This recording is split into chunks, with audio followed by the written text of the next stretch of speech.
momento. Pronto, pessoal. Então a nossa aula vai começar a partir de agora, tá ok? Então, a gente vai ver o capítulo 7, certo? Que se chama Introdução ao Estudo da Evolução. Pessoal, quando eu falo de evolução, eu gosto de fazer uma pergunta, certo? E eu gostaria que vocês colocassem aí no chat, certo? A resposta. Ou então abrissem o áudio para poder me dizer. Vou perguntar para vocês, certo? Quem de vocês acredita em evolução?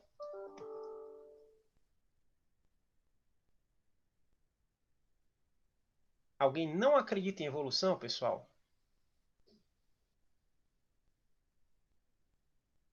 Josué diz que acredita, né? João Vitor acredita.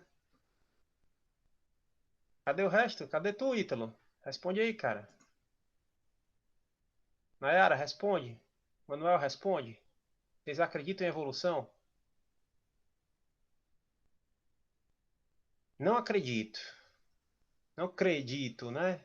Por que, Ítalo? Você poderia compartilhar com a gente por que que você não acredita em evolução? Pode ligar o áudio. Acredito mais ou menos. Oh, poxa, cara, acredita ou não acredita? E- Então, ó, pronto, eu vou fazer o seguinte, eu vou facilitar para vocês, certo? Eu vou dizer o que é que eu vou perguntar para mim mesmo. PA, tu acredita em evolução? A resposta para essa pergunta, pessoal, é não acredito. Aí você vai dizer assim, professor, como é que o senhor vai falar de uma matéria que o senhor não acredita? Não acredita que existe evolução? Opa, disse que eu não acreditava que a evolução ocorria. A evolução, ela ocorre. Mas, pessoal, a evolução é uma matéria dentro da disciplina de biologia que faz parte das ciências biológicas. Ela é uma ciência. E quando a gente fala de ciência, pessoal, a gente não pode confundir com a questão de acreditar, certo? A questão de ter fé. Ah, professor, então quer dizer que se o senhor acredita na ciência, se o senhor é um cientista, por exemplo, o senhor não pode ter fé? Não, não é isso, certo? Quando eu faço essa pergunta, pessoal, de você acredita ou não acredita em evolução, eu faço essa pergunta porque a primeira aula que eu dei na minha história foi sobre evolução, sabe? E eu lembro muito bem que na escola onde eu dava aula, que não era o Branca, era uma outra escola, eu escrevi assim, Introdução à Evolução. Aí a menina levantou a mão e falou, professor, eu, pois não, minha querida. Aí ela pegou e disse assim, não, era outra. Essa não é a mesma lá do azulzinho, não, viu? Essa era outra. Eu peguei os alunos assim meio complicados, viu? Já na minha história assim. Ela disse assim, professor, eu não acredito em evolução.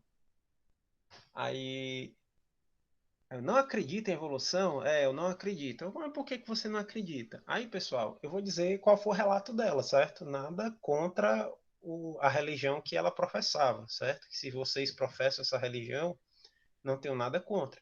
Mas ela disse assim, ah, professor, é porque eu sou testemunho de Jeová e lá na escola bíblica dela, né, eles tem vários livros e tal, e um desses livros é mostrando por que que a evolução não é um fato, certo? Porque a gente sabe que nas religiões judaico-cristão, principalmente nós aqui que somos católicos, evangélicos, a gente tem um relato da Bíblia onde mostra que Deus fez todas as coisas lá no primeiro livro da Bíblia, que é o Gênesis, né? Se vocês já tiveram o contato com esse primeiro livro, lá há uma descrição de como tudo foi criado, né? Não só os animais, os seres vivos, mas também a própria Terra, o Sol, a Lua, né? Então lá existe esse relato, né? E segundo essa menina, por conta desse relato, ela não acreditava na evolução. Inclusive, pessoal, ela chegou a me fornecer dois livros que eu tenho eles aqui, só que agora, no momento como eu me mudei, eu não tô com esses livros agora disponíveis, mas eu ainda vou encontrar eles. Esses livros, pessoal, eles mostram o porquê, segundo a crença deles, eles não acreditariam em evolução. Aí eu peguei e disse assim, né? Não, querida, eu vou lhe dizer uma coisa, né? Eu também não acredito. Aí, por que, professor, o senhor não acredita? Aí ela me fez essa pergunta, se o senhor vai dar essa matéria, como é que o senhor não vai acreditar nela? Não, não, querida, é porque essa matéria aqui, ela faz parte de uma questão científica. E a questão científica, pessoal, ela funciona da seguinte forma. Como é que a ciência funciona? Para tudo que você estudou até hoje, em biologia, em química, em física, que são as ciências, digamos assim, né, na matemática também, todo fenômeno que acontece, ele simplesmente não, ele não simplesmente acontece. A gente busca dar uma resposta para aquele determinado fenômeno, né?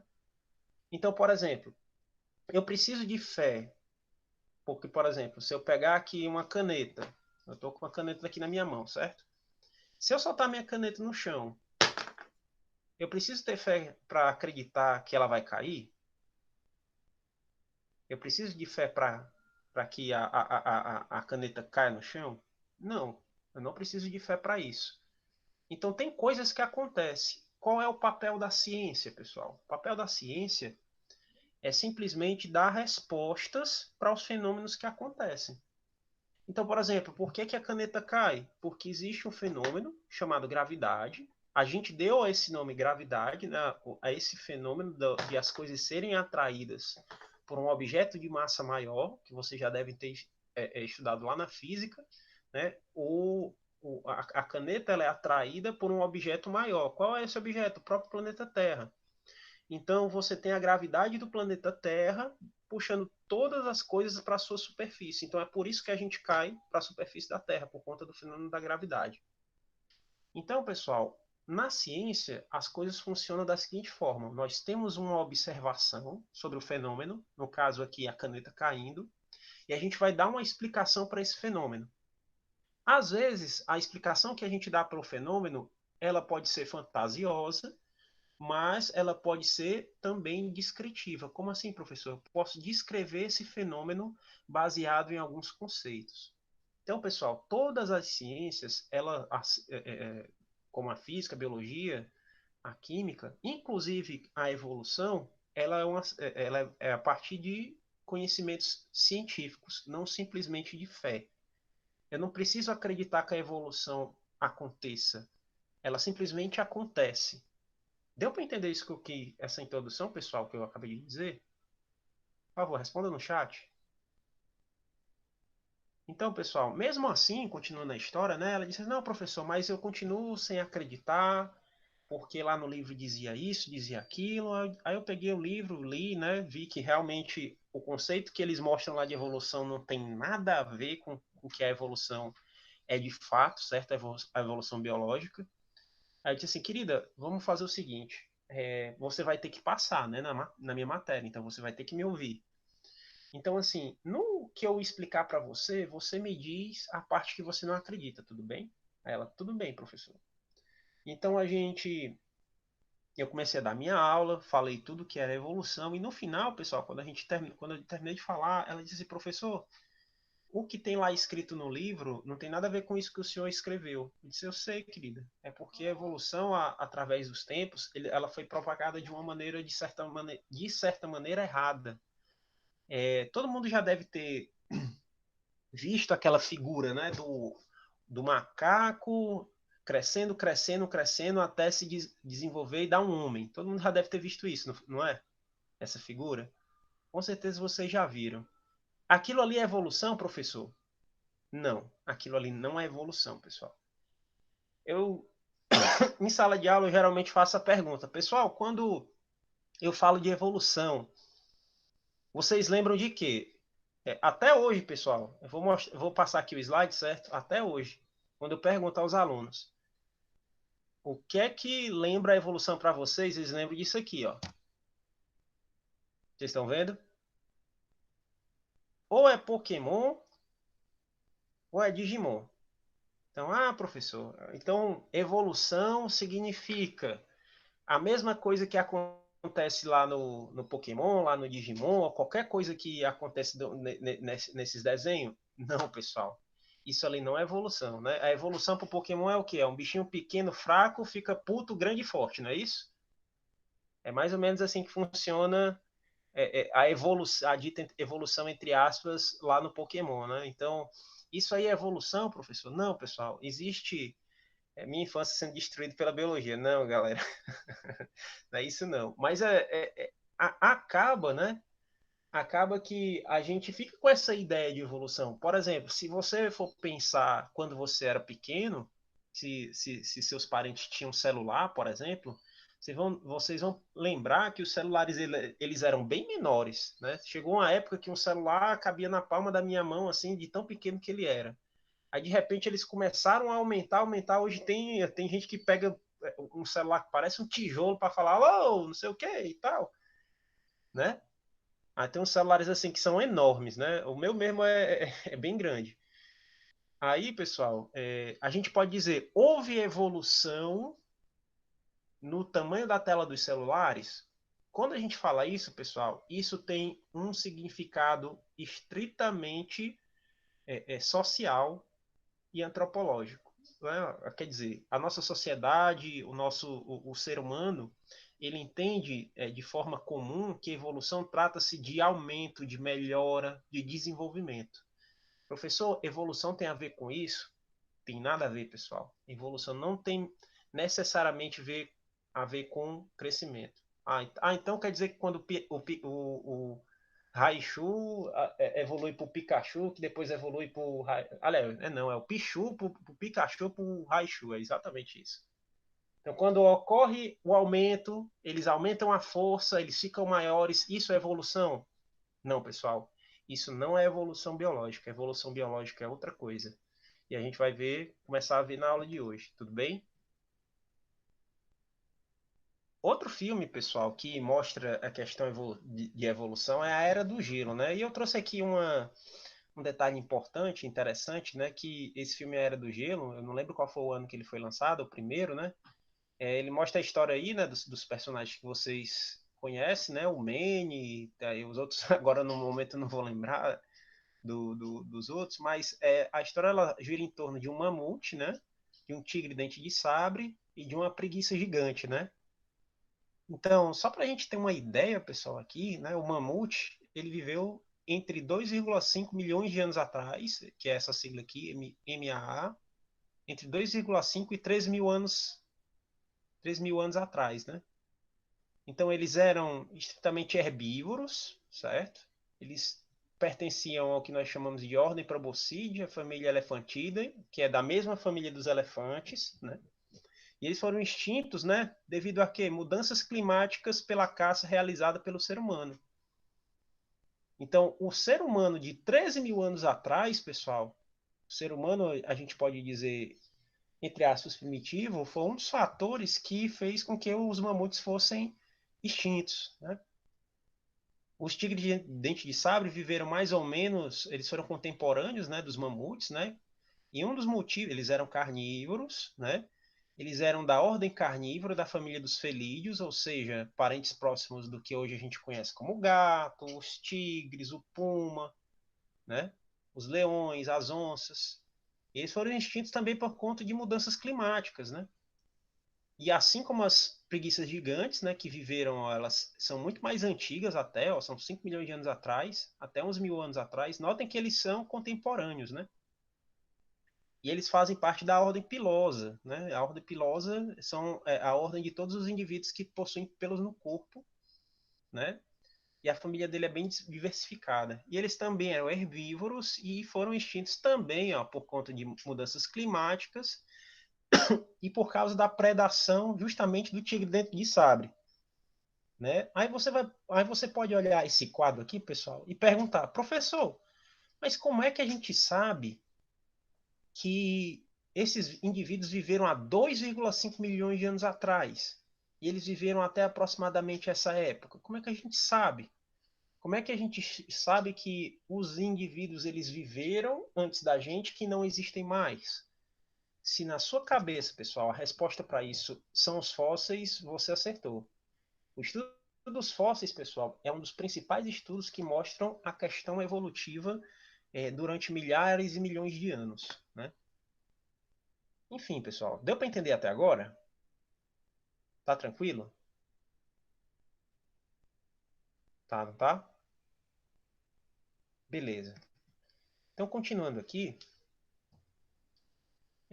Esse assunto evolução, cara, gente, para vocês, na mente de nós atualmente, ela é até aceitável, exceto a questão de algumas poucas pessoas que têm uma orientação religiosa assim mais rígida, né? Isso eu não estou falando de maneira de demérito de forma alguma, tá, pessoal? Fé é uma coisa que você não pode mexer. Fé é uma coisa que a pessoa tem e acabou-se, entendeu? E uma coisa que eu preciso dizer para vocês, que quando eu introduzi aqui falando sobre ciência, a ciência ela não é oposta à religião, entendeu? Ou pelo menos ela não deve ser oposta à religião. E muito menos a religião ela não pode ser oposta à questão científica, né? Hoje, no dia de hoje, a gente inclusive está vendo aí uma disputa, né, em relação à questão do uso da tal da cloroquina, né?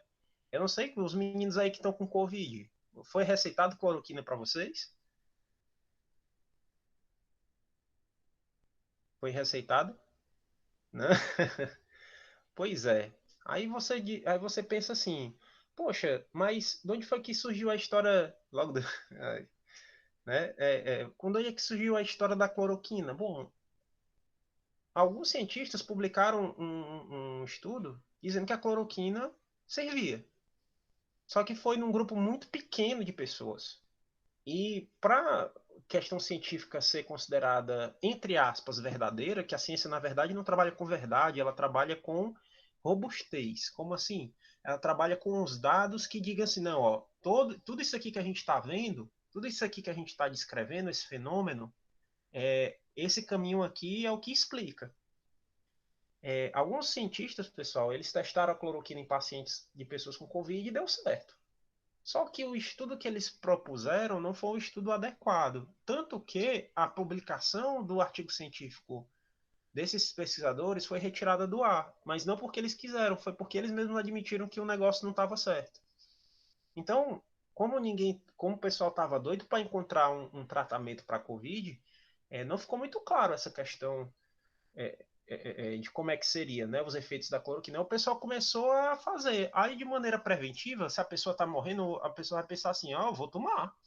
Porque se eu não vou esperar a ciência dizer que para, né, eu vou esperar, a ciência vai demorar 2, 3 meses e eu tô aqui morrendo com Covid, eu vou tomar. Muita gente tomou, pessoal. E hoje, nós sabemos que a cloroquina é cientificamente provada que ela não funciona. Então, assim, foram testados milhões de pessoas e essas milhares de pessoas, elas não tiveram um efeito melhorado por conta do uso da cloroquina. Então, se você quiser tomar, você toma, pessoal. Então, assim, não existe uma questão. Quando eu falo a questão de fé e ciência, não quer dizer que uma seja oposta para a outra. Você pode ter fé para algumas coisas. Se você não quiser ter fé, você também pode não querer. Agora sim, o que você não pode dizer é, como no exemplo que eu falei, toda vez que eu soltar minha caneta no chão, ela vai cair. E isso é ciência. Isso aí é provado. Entendeu? Fique claro, pessoal, né, nesse detalhe? Sim ou não? Beleza, pessoal. Se vocês me entenderam, então a gente começa a questão da evolução, né? Falando sobre um pouquinho de história. Quando a gente fala de evolução, a gente fala um pouco de origem da vida, né? De como os seres vivos eles apareceram de uma forma aleatória aqui no planeta Terra ou eles foram construídos aos poucos. Bom, a explicação do surgimento do mundo, né, dos seres humanos e todos os seres vivos, eles não é uma coisa nova, né, pessoal? Desde a época da mitologia grega, da mitologia nórdica, ele já tinha uma ideia de um ser supremo que nós convencionamos chamar de Deus, né? Dependendo da religião ou da mitologia, você tem nomes diferentes, né? Por exemplo, nós chamamos nosso Deus de Deus, né? Que é Jeová. Aí testemunho de Jeová chama de Jeová. Então, o pessoal, por exemplo, do islamismo chama de. Acabei de esquecer o nome do homem. Deus lá, como é? Vocês me lembram? Alá, isso.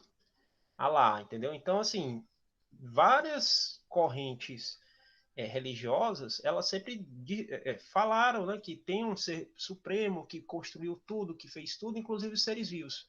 Inclusive, depois, pessoal, eu vou deixar esse slide lá no Aluno Online e também lá no Google Classroom, certo? Eu coloquei aqui 2 links para depois vocês lerem sobre mitologia grega e mitologia nórdica, né? Para vocês verem como é a visão deles sobre a questão do início de tudo, né?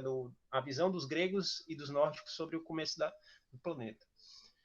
E para a gente aqui, né, pessoal, nós, como somos basicamente, temos as nossas raízes judaico-cristãs, né, e alguns têm raiz islâmica, lembrando que o islamismo, pessoal, ele usa alguns livros do Antigo Testamento como livros próprios deles, viu?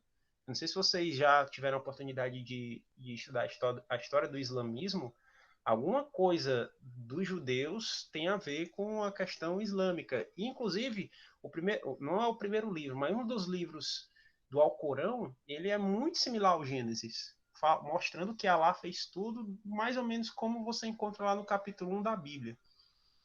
E o conjunto de ideias, pessoal,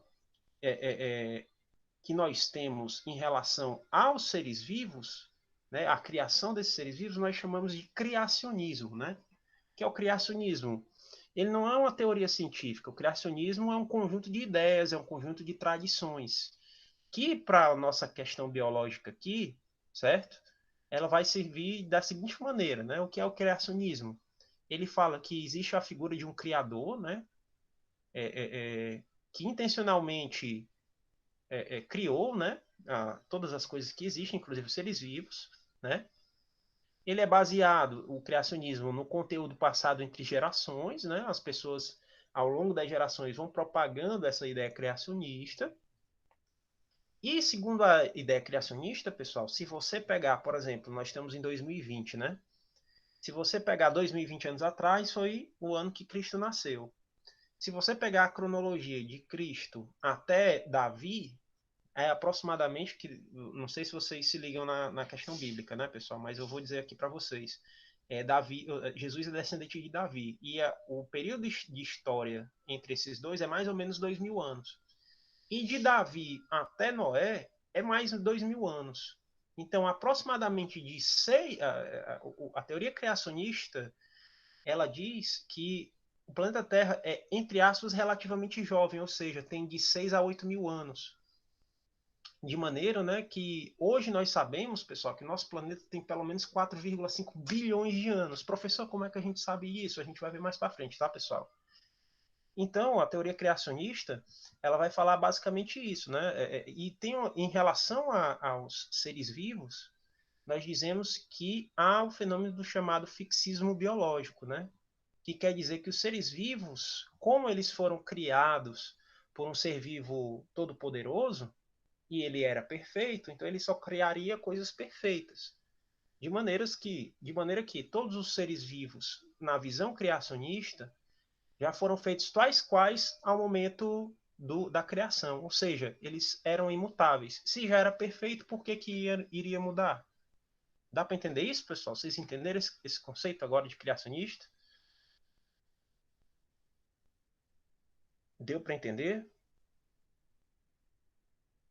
Beleza, beleza. Pessoal, sempre preciso do feedback de vocês no chat, viu? Não durmam, não. Então, prosseguindo, pessoal, a questão criacionista, ela é uma coisa que permanece até hoje. Eu posso dizer que o criacionismo ele é errado? Eu não posso dizer isso, pessoal. Se a pessoa quer acreditar em todas essas questões, tal qual ela se põe no livro da Bíblia ou do Islã, entendeu? Você não pode dizer que ela está errada. Mas também ela não pode dizer que o que foi encontrado depois disso está errado. A ciência, pessoal, ela não trabalha com, digamos assim, enquanto o criacionismo fala verdades, né, então, isso aqui é verdade, foi Deus que falou isso. A ciência, ele não pode dizer, não, não, Deus não fez isso dessa maneira. Não é papel da ciência destruir o criacionismo. O papel da ciência é explicar alguns fenômenos. Só que qual é o problema, pessoal? Quando esses livros eles foram construídos, né, durante a história da humanidade, às vezes as pessoas elas não tinham, elas tinham conceitos diferentes, né, para a época para explicar certas coisas. Por exemplo, na Bíblia tem dizendo que, se eu não me engano, eu posso estar enganado, tá, pessoal? Mas tem dizendo lá que morcego é uma ave, certo? Isso é errado? Obviamente que hoje a gente, pela nossa visão, a gente sabe que isso não está correto, né? Não é a classificação biológica adequada. Só que, antigamente, todo indivíduo que voava era considerado ave.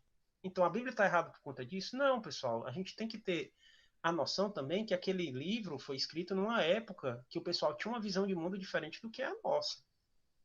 Então, tem gente que encara os fenômenos que acontecem nos livros históricos, como a Bíblia, de maneira completamente fixa. Ah, então, foi construído em 7 dias literais, entendeu? E eu acredito assim, professor, e o senhor não vai me fazer mudar de ideia. Aí eu digo para a pessoa, não, mas minha intenção é que você mude de ideia em relação a isso. Eu só vou explicar, certo? Que o planeta Terra, ele passou por várias transformações, e essas transformações transformaram a Terra que ela é hoje, entendeu? Você pode dizer que até teve um embate uma vez com um aluno que ele disse assim, ah, professor, mas o que o senhor está falando isso aí é tudo mentira, eu prova. Mas professor, ele disse assim, mas professor, o senhor não estava lá há milhões de anos atrás para dizer que o planeta Terra não era habitado e que não foi Deus que fez? Eu nem você. Então você decidiu ter fé para acreditar que Deus fez aquilo naquela época. Eu posso afirmar, de maneira indireta, obviamente, que as coisas que levaram os seres vivos a evoluir durante os anos, durante os milhares e milhares de anos, foi assim. Tem como o senhor provar, professor? Existem algumas provas que eu vou mostrar para vocês mais para frente. Beleza? Continuando, pessoal. É a partir do século XVI, a partir do século XIV, mas mais com força lá no século XVII, pessoal, que houve a questão da Revolução Científica, né, que foi um período histórico onde as ciências começaram a crescer, né, no meio em geral, digamos assim. E isso gera alguns conflitos, né, com o pensamento criacionista, justamente com essas ideias científicas. Pense só, sempre se pensou, né, sempre se pensou, no caso, que a Terra era o centro do universo.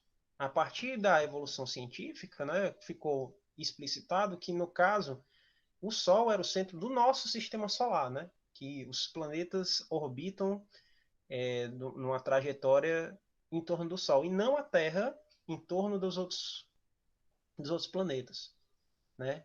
Outra coisa interessante foi a questão dos fósseis, né? Alguns fósseis começaram a ser pesquisados e de espécies que não existiam. Aí você pensa assim, como assim? Se Deus fez tudo perfeito e agora tem uma espécie aqui que aparece que nunca a gente viu, então onde é que essas espécies estavam? Onde é que elas viviam? O que é que elas faziam? Tem como a gente saber por que é que elas morreram? Muita gente diz assim, né? Por exemplo, em relação ao fenômeno do dilúvio.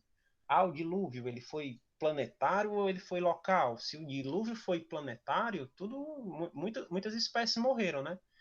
Só que dependendo da espécie, né, pessoal? Por exemplo, a ave, ela pode voar, ficar voando durante um certo tempo. Enfim, começou-se a algumas ideias fixas lá do criacionismo serem questionadas, né? Isso deu muito conflito, né? E algumas pessoas, né, do meio científico começaram a mostrar algumas coisas que foram importantes para que a gente possa entender a questão evolutiva, né? Bom, um deles foi esse indivíduo aqui, Georges-Louis Leclerc, né, o Conde de Buffon, né? Ele fez uns estudos, né, principalmente do solo, da Terra, dos perfis da Terra, e ele estimou a Terra com aproximadamente 178 mil anos. Né? Ele errou bastante. Né? Hoje a gente sabe que a Terra tem aproximadamente 4,5 milhões de anos.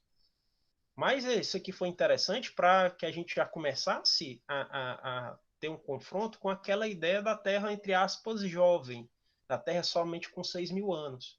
Então, a sociedade católica da época, né, que aqui a gente está falando no contexto da Europa, ela começou a olhar isso com estranheza. Poxa, por que, que essas pessoas estão falando que aquelas coisas fixas que eu acreditavam são diferentes, né?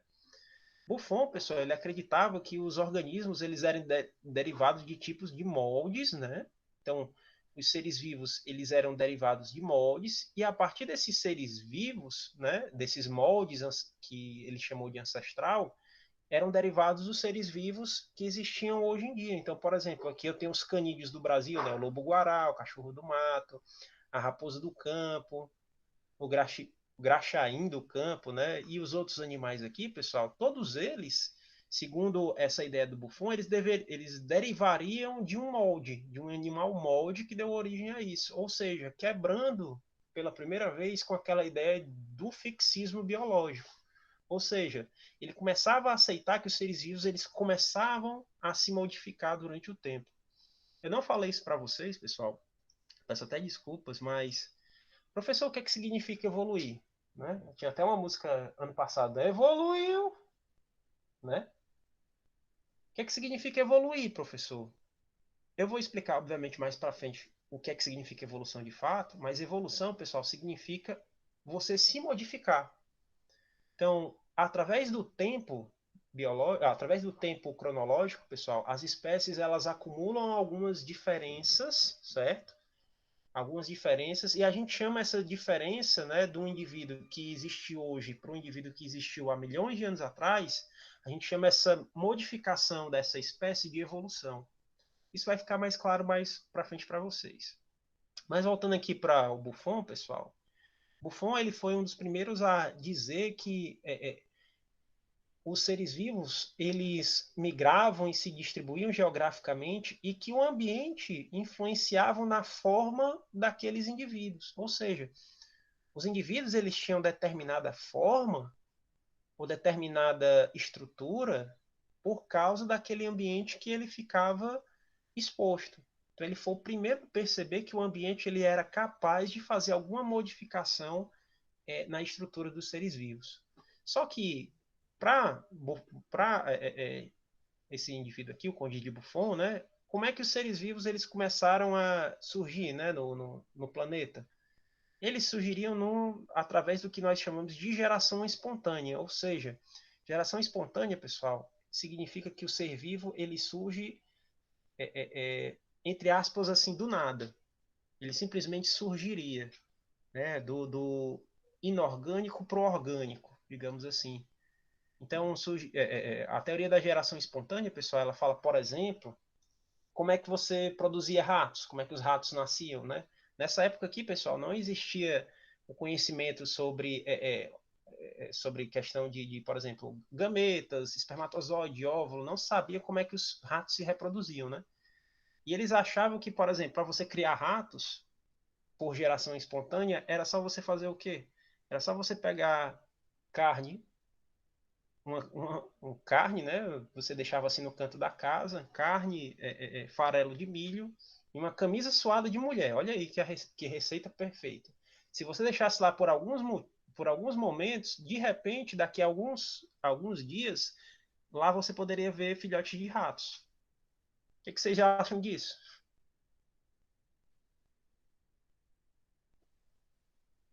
As vacas nascendo das pedras. E aí, pessoal? O que você acha? Isso é uma boa receita? Vou ver que as vacas nascendo no nono ano, eita, deve ser um professor de biologia muito massa, hein? Enfim, pois é, tem aqui, exatamente, história de avô que diz muita história de trancoso, né, que o pessoal falava. Então, pessoal, qual era a explicação da geração espontânea? Se você pegasse alguma coisa inanimada, a partir daquilo ali, você poderia gerar uma coisa animada, uma coisa viva. Claro, o rato ele chegava lá naquele pó de milho, certo? É justamente a alquimia.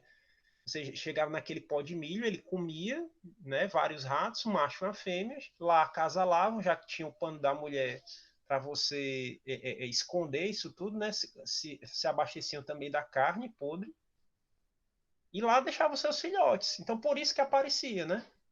Então, não, eu vou nem olhar, não, não, viu, Ítalo? Eu vou olhar depois, tá? Depois eu dou uma olhadinha, tá? Só pra gente não perder tempo, porque só falta mais 10 minutos de aula. Tranquilo, depois eu dou uma olhadinha.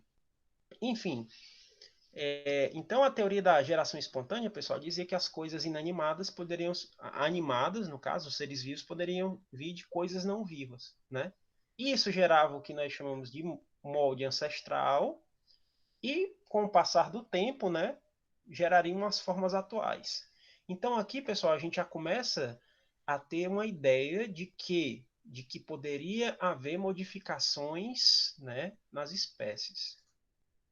Além disso, pessoal, o desenvolvimento do estudo dos fósseis foi bastante importante. E esse indivíduo aqui, o Cuvier, ele era um anatomista animal, né? Ele cuidava da anatomia dos animais, né? E também, pessoal, ele estudou a organização e interpretação de fragmentos de fósseis e o fenômeno da extinção. Ele começou a observar que alguns indivíduos que estavam fossilizados, eles se pareciam muito com os indivíduos atuais, só que com alguma modificação. Ele olhava um fóssil e olhava por exemplo, aqui você tem um peixe, né? Então ele olhava esse peixe aqui e dizia, olha, esse peixe se parece muito com esse outro peixe, só que existem algumas modificações nele. E dava a ideia de que esse ser vivo aqui ele poderia ter dado origem à espécie atual, ou seja, admitindo novamente que poderia haver modificações nas espécies, né? E esse outro indivíduo aqui, o William Smith, ele foi o primeiro a observar, pessoal, é a questão da organização dos fósseis em várias camadas da Terra. Então, por exemplo, aqui eu tenho um perfil que nós chamamos de perfil geológico, né? Onde eu tenho várias camadas, né, da Terra, e ele percebeu que em uma mesma camada, em pontos diferentes, você encontrava fósseis semelhantes. Então, ó, aqui, se você escavasse aqui, você encontraria esse animal A. Nesse outro local aqui distante, em um mesmo nível, você encontrava também esse fóssil A. E aqui também. E, além disso, pessoal, ele observou o quê? Que os indivíduos mais em cima nesse perfil geológico, eles eram cada vez mais complexos. Eles eram mais simples aqui, e à medida que eles iam escavando porções de terra mais acima, eles viam que, opa, os indivíduos aqui eles parecem que ficam mais complexos, as estruturas elas ficam mais complexas, mostrando que também, pessoal, e como esses pontos aqui da Terra eles querem dizer as idades geológicas, então aqui você pode também ter uma ideia aqui de modificação das espécies. Outra questão, pessoal, também, né, esses dois aqui, né, o James Houghton e o Charles Lyell, né, eles mostraram, né, que a Terra ela passa por eventos de formação e destruição que geram mudanças lentas e perceptíveis ao longo do tempo, ou seja, né, nós já passamos aí no planeta Terra, né, segundo alguns estudos, desses indivíduos e de estudiosos mais atuais, que o planeta Terra já passou por pelo menos 3 eras do gelo. Então, é um fenômeno que é recorrente no planeta Terra. É provável também que daqui a algum tempo a gente experimente, né, num tempo assim, né, pessoal, daqui a milhões de anos, uma nova era do gelo. Por quê? Porque o planeta Terra ele tem um formato de giro em torno do Sol que tem horas que ele está mais próximo do Sol, que é como nós temos aqui, a trajetória elíptica em torno do Sol deixa que a Terra fica mais perto do Sol, ou seja, o planeta ele fica aquecido, mas tem hora que a Terra faz um movimento mais longo, ou seja, ela passa mais tempo fora do Sol, o que favorece a questão da era do gelo, né? Que aí a gente viu retratado lá no filme, né? Eles perceberam também, pessoal, que o mar ele sofria alterações no nível, ou seja, tinha horas que o mar estava mais em cima, o mar estava mais embaixo, né? E que também existiu durante a história do planeta Terra vários terremotos e erupções vulcânicas. O que é isso aqui, professor? Você pode perguntar. Isso aqui contribui no entendimento da evolução? O planeta Terra ele passou por várias modificações climáticas e a gente vai ver mais para frente que o clima é extremamente preponderante na questão evolutiva e a Terra teve horas que já foi muito mais quente do que é hoje, já teve horas que foi muito mais fria do que é hoje, mostrando o quê? Mostrando que a Terra possui essas modificações e isso impacta diretamente na modificação dos seres vivos.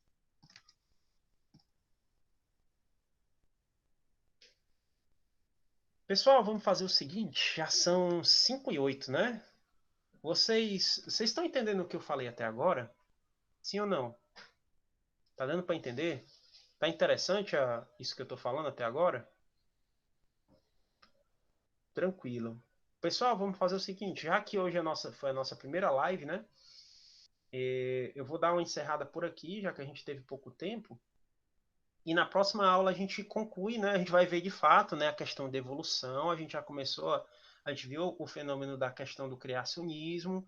O criacionismo ele se perpetuou até hoje. A gente tem as ideias criacionistas bem fortes, mas as ideias evolucionistas, pessoal, elas não podem ser ignoradas. A evolução hoje ela pode ser considerada um fato biológico de maneira que a gente precisa entender como é que os seres vivos eles evoluem. E a gente vai ver isso na próxima aula, tá, pessoal? Como é que se dá a questão evolutiva. Bom, pessoal, então o que é que eu vou pedir para vocês? Não esqueça, eu coloquei lá no Google Classroom as cinco, não são cinco questões, eu botei algumas questões lá, certo? Eu botei assim, responda aqui a questão um, responda aqui a questão 2. Aí você vai lá, pessoal, e digita a resposta. Você dá uma lidinha no livro, procura, vê a pergunta, lê no livro e responde lá, tá, pessoal? E na próxima aula, na próxima terça-feira, a gente continua esse assunto aqui sobre evolução. Cara, eu vou descobrir já já, tá, Ítalo? Que eu não sei onde é que fica gravado, não sei se fica gravado no meu computador ou se fica gravado na plataforma, mas eu acho que deve ser no meu computador e sendo no meu computador eu boto lá no meu canal no YouTube. Beleza? Beleza, galera? Deu para entender tudo aí? Então depois a gente continua, tá? Pois, pessoal, eu vou ver, galera. Eu aviso lá para vocês. É PA Freitas, viu, João Vitor? Você procura lá PA Freitas, eu apareço lá, bonitão.